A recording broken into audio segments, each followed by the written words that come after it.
جو یہ شہوت ہے، جس کو انگریزی میں لسٹ کہتے ہیں، یہ شہوت دو طرح کی ہوتی ہے۔ ایک تو شہوت ہوتی ہے دائمی، اور ایک شہوت ہوتی ہے عارضی، وقتی۔ اچھا، بڑی دلچسپ بات یہ ہے کہ جو دائمی شہوت ہے اس کا تعلق قلب سے ہے۔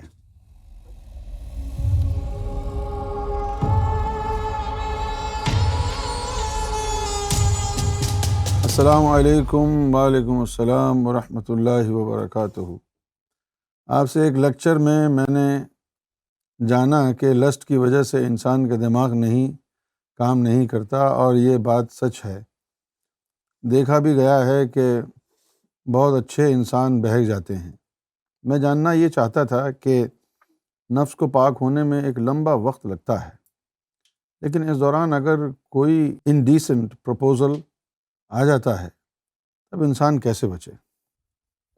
جو یہ شہوت ہے، جس کو انگریزی میں لسٹ کہتے ہیں، یہ شہوت دو طرح کی ہوتی ہے۔ ایک تو شہوت ہوتی ہے دائمی، اور ایک شہوت ہوتی ہے عارضی، وقتی۔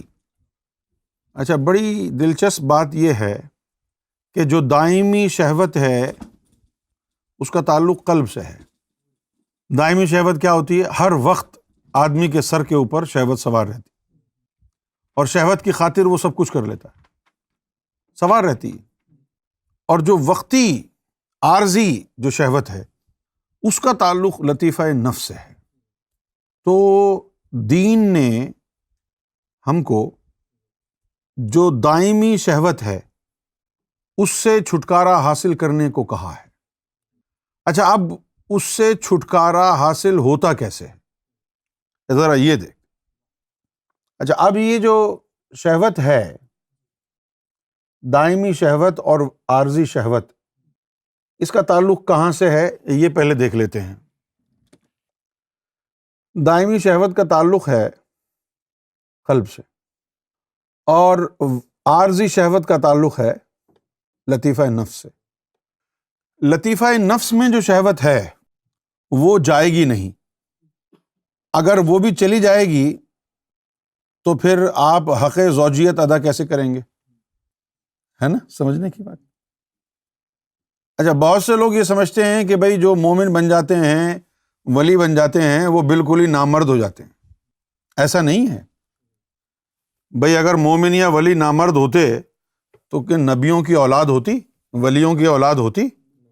نہیں ہوتی نا۔ تو یہ نفس کی شہوت نہیں جاتی ہے، یعنی یہ قانون ہی نہیں ہے۔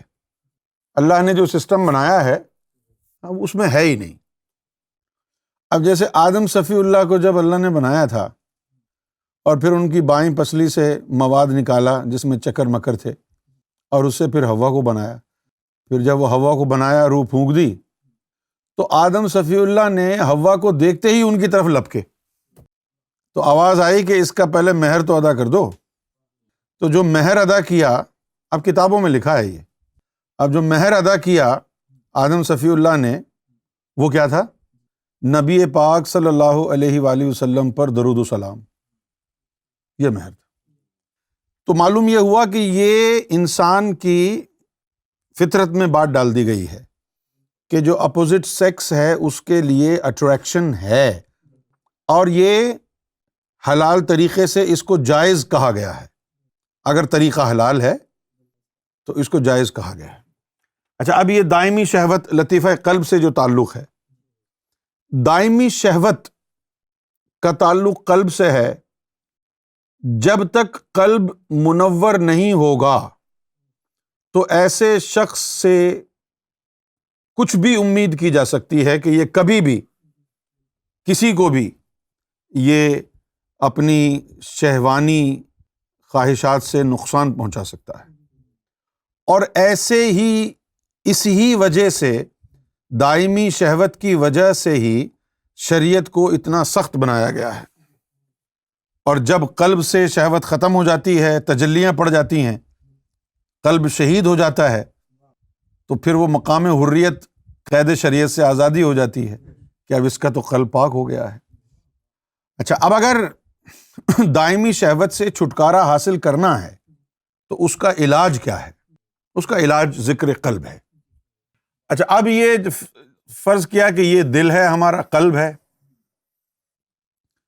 4 پرندے ڈالے تھے نا انسان کے سینے میں، تو ان میں سے ایک جو ہے مرغ، وہ مرغ جو ہے قلب کے اوپر سوار ہوتا ہے۔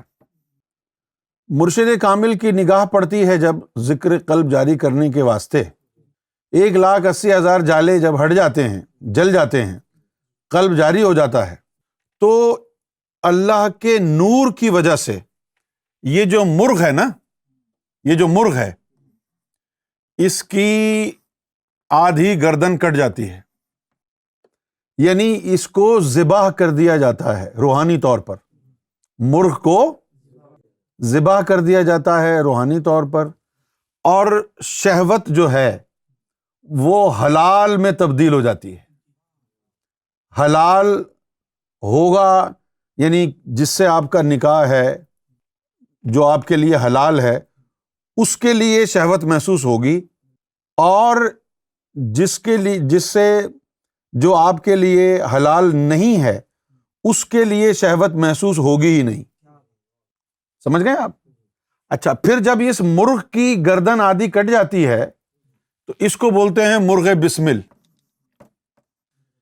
مرغ بسمل، اس کا حوالہ بھی دیا ہے امیر خسرو نے اپنی شاعری میں کہ نمی دانم چه منزل بود شب جائے کہ من بودم، بہر سو رقص بسمل بود شب جائے کہ من بودم۔ تو جب ذکر قلب انسان کا چل جاتا ہے اور قلب میں اللہ کا نور بننا شروع ہو جاتا ہے، تو آہستہ آہستہ آہستہ ایسا مقام ایک آ جاتا ہے 3 سال کے بعد کہ پھر یہ جو مرغ بیٹھا ہوا ہے نا قلب کے اوپر، جس کا کام شہوت داخل کرنا ہے، تو اس مرغ کو ذبح کر دیتا ہے نور، اور شہوت جو ہے حرام سے تبدیل ہو کر حلال ہو جاتی ہے۔ اسی لیے آپ دیکھیں گے زمانے میں کہ جو ذاکر قلبی نہیں ہے اس کا کوئی بھروسہ نہیں ہے، بھلے آپ کا اس سے کوئی بھی رشتہ ہو۔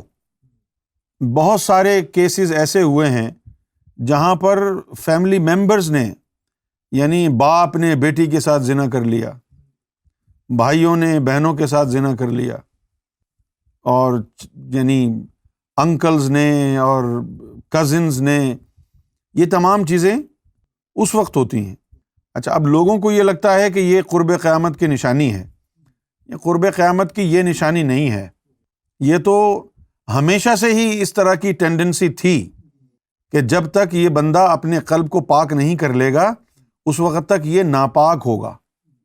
یہ ناپاکی ہے، بھلے آپ کا بلڈ ریلیٹڈ بھائی کیوں نہ ہو، کزن کیوں نہ ہو، اگر وہ ذاکر قلبی نہیں ہے تو اس کے خیالات ہر حال میں خراب ہوں گے، ہر حال میں، کیونکہ اس کا کام ہی یہی ہے۔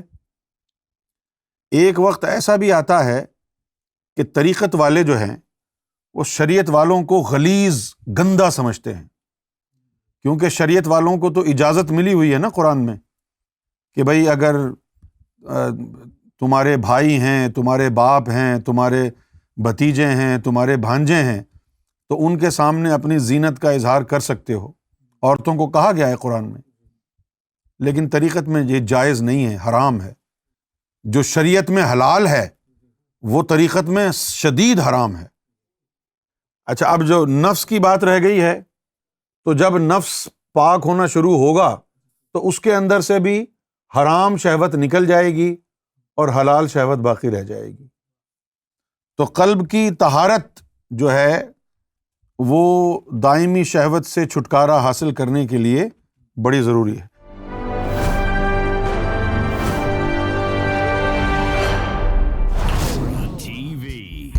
Bringing light, love, and peace in your life.